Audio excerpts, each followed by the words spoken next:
le docteur Hippolyte Maurestin et la Grande Guerre. Parmi les quelques 9000 Martiniquais qui participèrent à la guerre 14-18 en Europe, Hippolyte Maurestin, médecin et chirurgien de grande renommée, mais curieusement et injustement oublié, eut un destin tout à fait singulier, pour ne pas dire hors norme. Il joua en effet un rôle important pendant la Première Guerre mondiale en soignant à Paris des milliers de soldats grièvement blessés au crâne, à la mâchoire et au visage, les gueules cassées. Cet exposé sera divisé en 3 parties.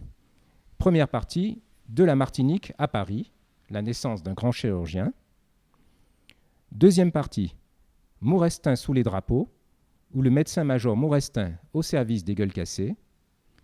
Troisième et dernière partie, la fin d'un grand chirurgien, une œuvre inachevée, mais une importante postérité. Première partie, de la Martinique à Paris.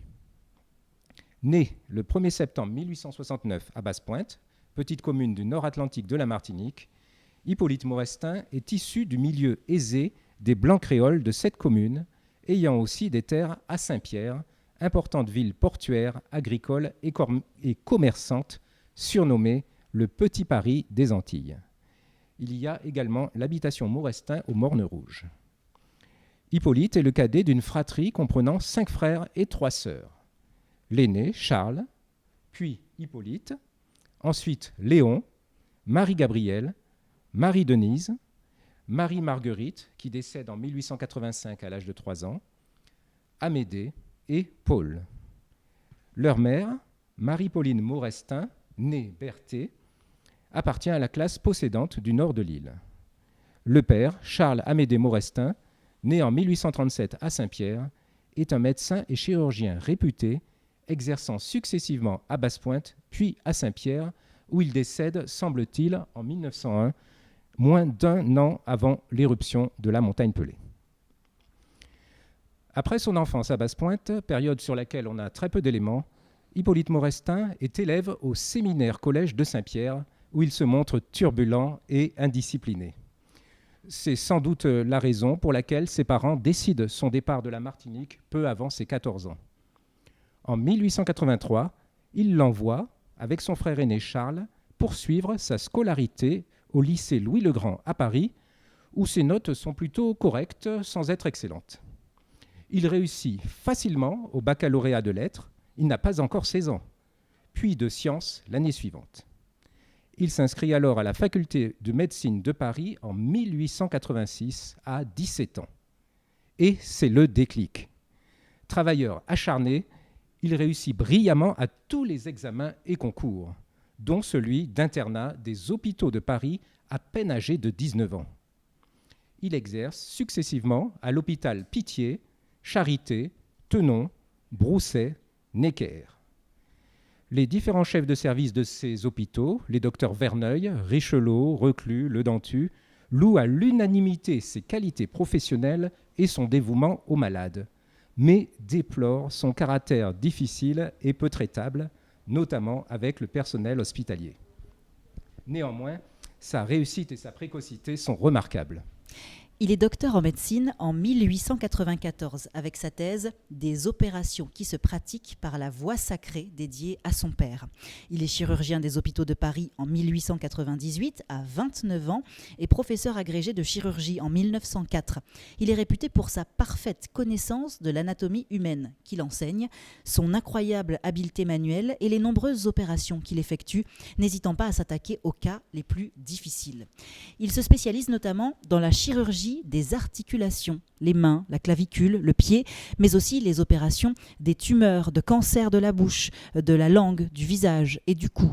Ses confrères reconnaissent et admirent le chirurgien compétent et persévérant, mais remarquent également son caractère étrange, voire difficile. Célibataire endurci, parfois ombrageux, souvent prétentieux et hautain, tour à tour courtois et agressif, il se montre cependant d'une grande compassion et implication pour ses malades. Mais un événement dramatique au retentissement mondial va le bouleverser, l'éruption de la montagne Pelée, le 8 mai 1902, qui détruit la ville de Saint-Pierre et tue près de 30 000 personnes. Maurestin, qui se trouve alors à Paris, perd presque tous ses biens familiaux, mais aussi de nombreux parents. Son grand ami, le docteur Henri Bouquet, témoigne, ouvrez les guillemets, Maurestin est un sombre, un inquiet, je crois. En tout cas, il est souvent très désagréable, même pour un vieil ami. Mais il faut le lui pardonner, le malheureux a perdu dans la catastrophe de la montagne Pelée à la Martinique 21 personnes de sa famille, dont son frère Charles, que j'ai beaucoup connu à Paris, et qui était un brave garçon, tout rond et un peu indolent, lequel avait une superbe situation d'avoué à la Martinique. Fin de citation. Charles Maurestin compte effectivement au nombre des victimes, avec sa femme, Adrienne, et leur fille Marie-Thérèse, âgée de 3 ans.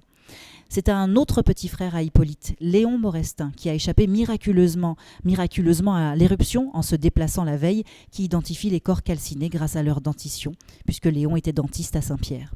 Il est à signaler qu'Hippolyte Maurestin retournera en Martinique à 3 reprises, vers 1894 à la fin de son internat, vers 1900 selon le docteur Charles Saint-Cyr qui lui a consacré une passionnante biographie, et en 1905 avec Madame Veuve Maurestin, sa mère.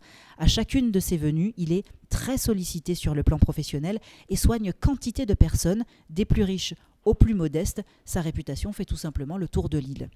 Dans l'Hexagone, Maurestin participe à la faculté de médecine de Paris à la plupart des congrès médicaux de chirurgie et d'anatomie, ainsi qu'à certains congrès internationaux à l'étranger, Madrid en 1903, Bruxelles en 1908, New York en 1914.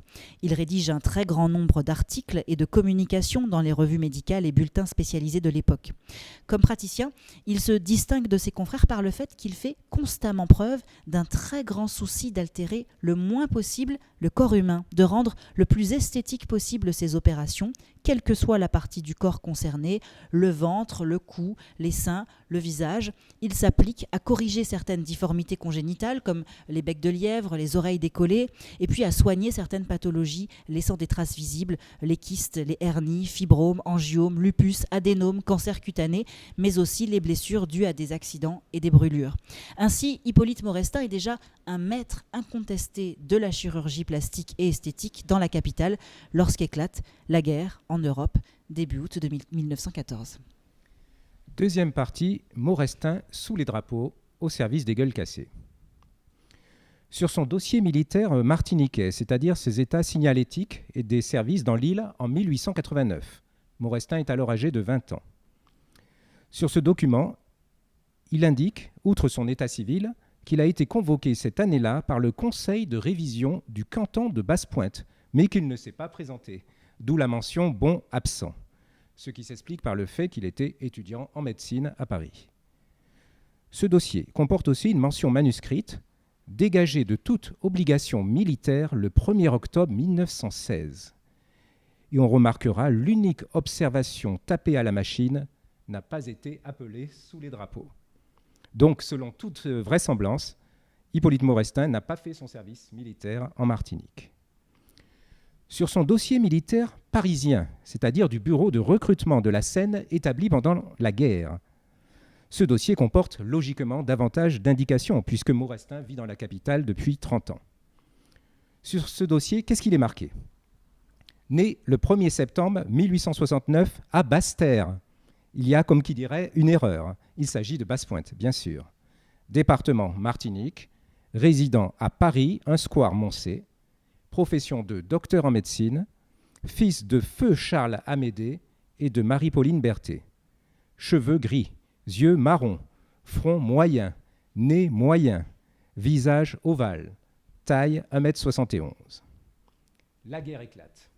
C'est la mobilisation générale en France le 1er août 1914. Maurestin participe à l'élan patriotique et se présente sous les drapeaux.